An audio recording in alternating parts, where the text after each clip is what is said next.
Salut prieteni și bun venit alături de noi pe canalul Divergent.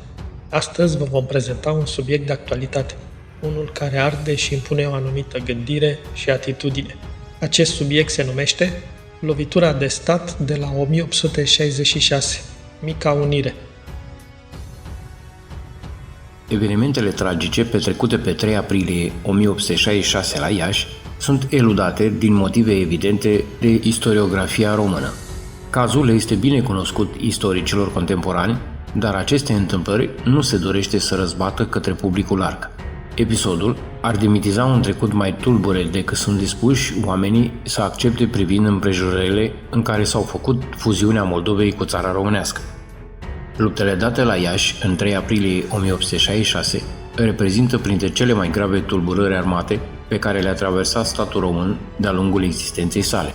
În orașul moldovean a fost o bătălie în sensul propriu al cuvântului, mulțimi înarmate, baricade în mijlocul străzilor, schimburi înverșunate de focuri, lupte de stradă cu forțele guvernamentale prinse în ambuscadele de pe acoperișuri și din balcoane, șarge de cavalerie pe ulițele petruite din centrul Iașiului, sute de morți și alte sute de răniți.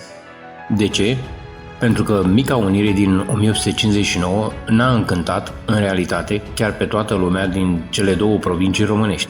Unele categorii de populație au ieșit atunci în pierdere, clerul ortodox a fost foarte departe de rolul liantului care leagă poporul, propagând mai degrabă resentimente, xenofobie și învrăjbire între munteni și moldoveni. Oportuniștii abundau atunci, la fel ca și acum, în timp ce conștiința națională lipsea cu desăvârșire în cazul multor locuitori. Supraviețuirea României a depins atunci de existența, la vârful statului, a unor elite ferme, competente și inteligente, cu viziune asupra viitorului și care nu au dat înapoi în fața amenințării rusești și a violențelor puse la cale în stradă. Lovitura de stat din 3 aprilie 1866 a fost pusă la cale cu bani rusești într-un moment cheie de maximă slăbiciune a nou creatului stat de la gurile Dunării. După 7 ani tulburi, marcați de instabilitate internă, lovituri de stat, asasinate și atentate, corupție, reforme extraordinare, dar haotice și clar nepotrivite cu nivelul de dezvoltare a națiunii, domnitorul Alexandru Ioan Cuza fusese silit să abdice de monstruoasa coaliție pe 11 februarie 1866 de o largă coaliție a forțelor politice. Alexandru Ioan Cuza, în momentul alegerii sale ca domnitor, în ianuarie 1859, acceptase ideea că va rămâne în funcție doar până se va ivi posibilitatea de a aduce pe tron un domnitor străin. Ulterior și-a schimbat decizia și pe 2 mai 1864 a dat o lovitură de stat prin care a instituit un regim personal. Liberalii, radicalii, roșii și conservatorii au făcut atunci o alianță bizară contra naturii, silindu-l pe domnitor să renunțe la tron. În locul lui Cuza, care a semnat actul abdicării în noaptea de 10 spre 11 februarie 1866, a fost instituită o locotenență domnească formată din Lascăr Catargiu, boier moldovean conservator, Nicolae Golescu, boier muntean liberal mason și colonelul Nicolae Haralambie, ca reprezentant al armatei. Noua conducere a făcut demersuri pentru aducerea pe tron a unui domnitor străin. O altă soluție era imposibil de găsit din cauza rivalităților interne și a complotului puterilor vecine, în special Rusia. În final, după o perioadă destul de lungă și tensionată și cu răsturnări de situație uneori tragico-comice, s-a ajuns la soluția principelui german Carol de Hohenzollern. Nominalizarea lui Carol vine pe 30 martie 1866, într-un moment deosebit de delicat pentru labilul stat român aflat de aproape 2 luni cu o conducere interimară nelegitimă. Totul urmează a se decide printr-un plebiscit. Anunțul este îndrăzneț și sfidează ordinul puterilor garante, care pe 23 martie trimiseseră la București un comunicat dur. Pericolul este maxim. Rusia, care încercase și în 1859 să submineze unirea principatelor prin organizarea unei lovituri de stat în Moldova, iar apoi stătuse în spatele unor greve, răscoale și atentate asupra lui Cuza, a perceput comunicatul puterilor garante ca pe un moment de slăbiciune și o undă verde pentru destrămarea noului stat. La acea vreme, președinția Conferinței Marilor Puteri, care oferă această oportunitate de rupere a unirii, este deținută chiar de Franța, până acum principala susținătoare a actului din ianuarie 1859. Mihai Stoienescu scria în cartea sa, Istoria loviturilor de stat din România, următoarele. Ieșeau la iveală adevăratele interese strategice europene ale împăratului Napoleon al III-lea, care încercase să creeze un stat tampon între Rusia și Turcia, în beneficiul acesteia din urmă. Instabilitatea internă a României îl făcuse să renunțe la proiect, considerându-l alături de alte planuri revoluționare, cum era insurecția emigrației ungare, un eșec ce nu mai putea fi evitat. Marele noroc al României este însă apariția pe firmamentul european a noii puteri în fulminantă ascensiune, Germania. Cancelarul acesteia, Otto von Bismarck, oferă involuntar o nouă șansă țării românești create în 1859, în timp ce își urmărește propriul interes, extinderea sferei de influență în problema orientală.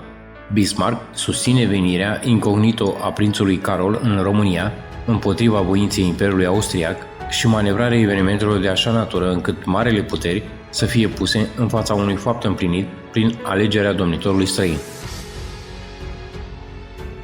Rusia, dorindu-și să-și impună influența prin exploatarea disensiilor rezistente în celelalte state, consideră că acesta e momentul prielnic să rupă unirea țării românești cu Moldova, pe care nu putuse bloca în 1859. Pentru asta, rușii pun la lucru agentura din țară, pregătesc un scenariu separatist în Moldova și finanțează agitatori, activând inclusiv preoțimea ortodoxă.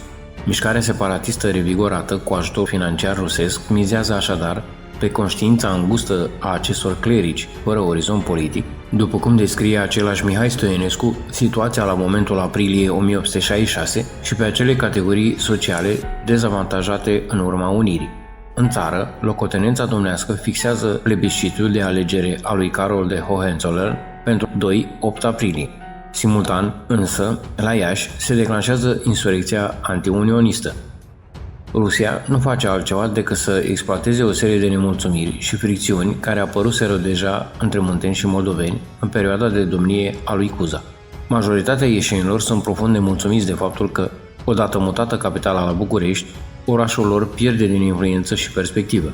Tensiunile sunt mari, iar memoria unei alte răscoale antiunioniste, care avusese loc în 1862, e încă proaspătă printre ieșeni. Nici în București lucrurile nu stăteau cu mult mai bine. Aceeași situație tensionată datorită funcționarilor pe care Cuza i-a adus din Moldova, cu care au umplut mai toate funcțiile de conducere din stat, A.D. Xenopol relatează aceste tensiuni, citând un articol din presa străină. Cuza a venit în Muntenia înconjurat de moldoveni, care au năvălit în toate funcțiile și care tratează pe munteni ca biruitori, adăugând că dacă ar fi să reînceapă chestia unirei, aceștia nu ar mai vota niciodată cu dânsa. Muntenii, pentru a lovi un domnitor, dădeau un moldoveni, neamul domnitorului. Pe măsură ce momentul plebiscitului din 2-8 aprilie se apropie, evenimentele se precipită la Iași. În oraș au loc acțiuni de stradă separatiste, la care vin persoane cu pancarte purtând mesaje antimuntenești. Oamenilor li se vorbește despre libertate și dictatura de la București, dar și despre faptul că Moldova ar deveni o colonie a Munteniei. Guvernul interimar de la București încearcă să contracareze agitația separatistă, dar o face în stilul cunoscut al autorităților centrale românești, incompetent și superficial, astfel că acțiunea eșuează lamentabil. La Iași sosesc în grabă Lascăr Catargiu și Nicolae Golescu, avertizați că se pregătește o lovitură în forță regizată de Rusia. Se organizează pe repede înainte un comitet de criză numit Clubul Național, care ar urma să facă lobby în favoarea menținerii unirii și a alegerii domnitorului străin, dar impactul acestui club național e zero. Cu 3 zile înainte de începerea plebiscitului, partida separatistă este stăpâna Iașului. Pe 29 martie 1866, în ziua stabilirii listelor electorale, separatiștii dau năvală și inundă, într-o acțiune bine organizată, sala de ședințe a primăriei. Este respins proiectul taberei unioniste și cei prezenți la adunare se pronunță contra alegerii unui prinț străin, iar pe listele electorale se formează o majoritate secesionistă. Victoria antiunioniștilor pare aproape, iar aceștia nu se mai feresc să spună de sprijinul Rusiei. În 31 martie 1866, Guvernul României, conștient de implicarea unei puteri străine în agitația de la Iași și de pericolul iminent, contraatacă diplomatic. Rusia este notificată să returneze moșiile din Basarabia către prințul Moruții. Este doar o manevră de ordin politic prin care Bucureștiul atrage atenția Rusiei în mod subtil că n-a uitat de anexarea Basarabiei în 1812. Culmea e că prințul Moruzii, de care se folosește acum guvernul interimar de la București, este el însuși agent al Rusiei. Pe 2 aprilie 1866, Rusia își continuă neabătută planul și pune în scenă o așa zisă mișcare spontană la Iași. O delegație cu pretenții de reprezentativitate merge la palatul familiei boierești Roznovanu și cere ca tânărul Nicolae Rosetti Roznovanu să accepte tronul Moldovei. Marghiolita Roznovanu, fostă Ghica și Sturza, mimează uimirea, se declară onorată, dar le cere delegațiilor poporului să aștepte pentru a-și întreba fiul dacă acceptă. A doua zi, evenimentele degenerează într-un adevărat război civil, cu mulțimi scoase în stradă, salve de puști, șarge de cavalerie, baricade, sute de morți și răniți. Ziua de 3 aprilie 1866 era una de mare sărbătoare, Duminica Tomii, a doua după Paște, prilej ideal pentru ruși să pună la cale o diversiune. Mihai Stoienescu descrie situația în felul următor. Agentura rusească face să se difuzeze în oraș știrea că la ceremoniile de la mitropolie se vor distribui cantități mari de pomană. Anunțul adună în curtea mitropoliei și în spațiile înconjurătoare o mulțime credincioasă și doritoare de milostenie, între care majoritatea era reprezentată de țărani din satele învecinate. În joc intră și preoțimea ortodoxă, mitropolitul Moldovei, în al preasfințitul Calinic Miclescu, mitropolitul Calinic, care dă ordin să bată clopotele a primejdiei. Dan Gătele de la metropolie activează clerul din Iași și în scurt timp toate bisericile încep să tragă clopotele, vestind pericolul care, în acea vreme, anunța de obicei un incendiu sau o mare nenorocire abătută asupra comunității.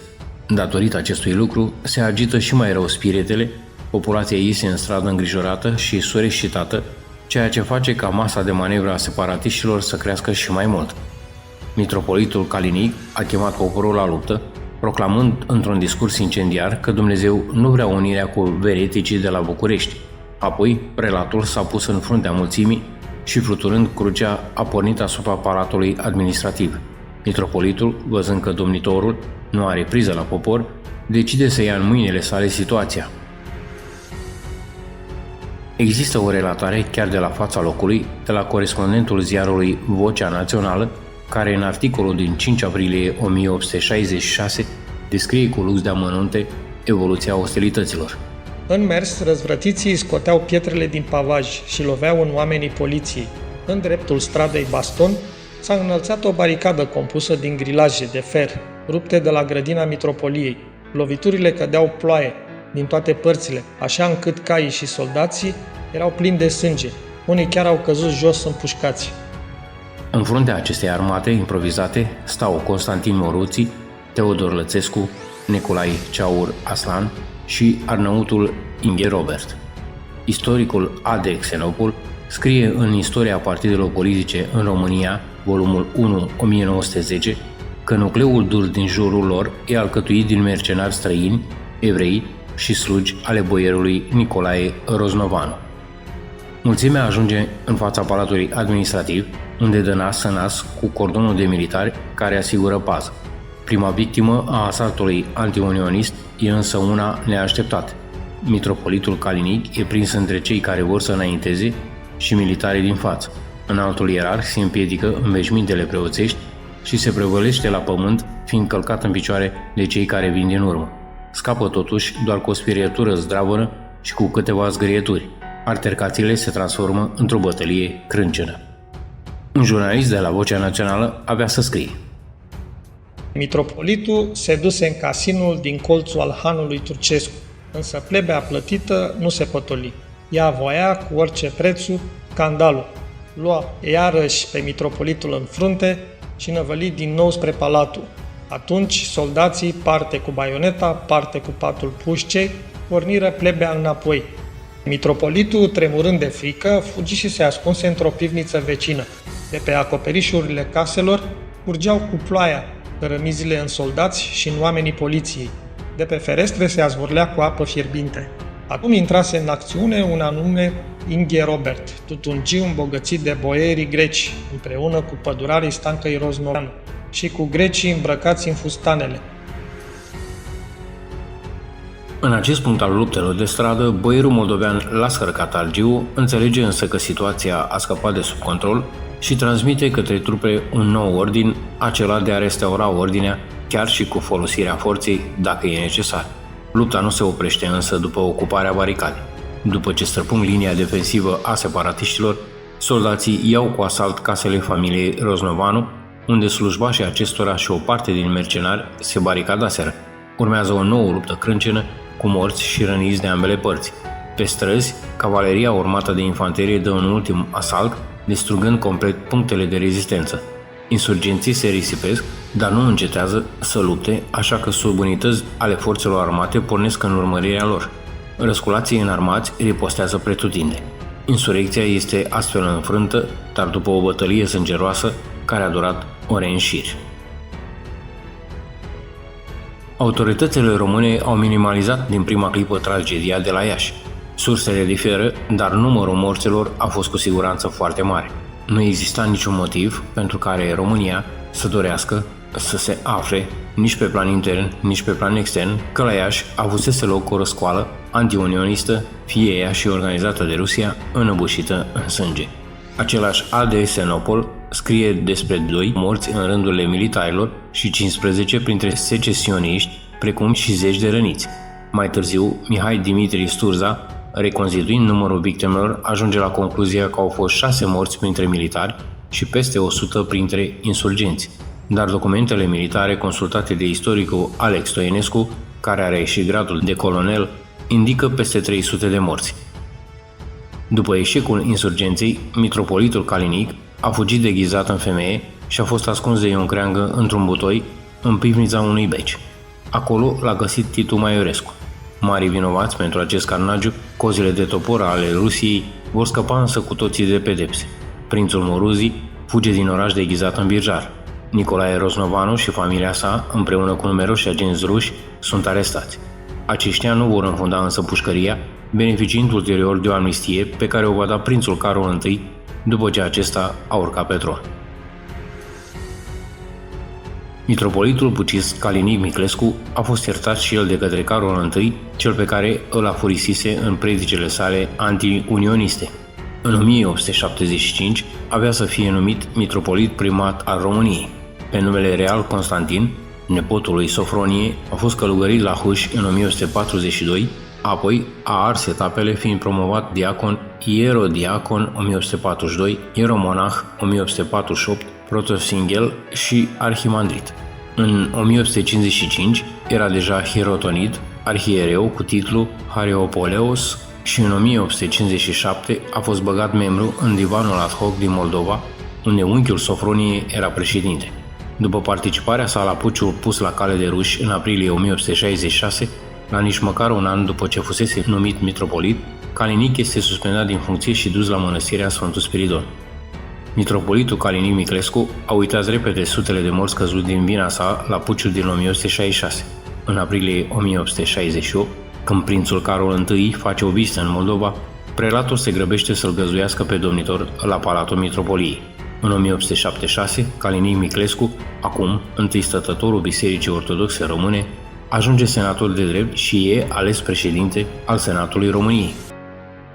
În final, de-a lungul istoriei noastre, au existat în cadrul elitelor oportuniști și trădători nenumărați care au contribuit la schimbarea cursului normal al evenimentelor, influențând în rău viața neamului românesc pe care chipurile aceștia îl slujeau.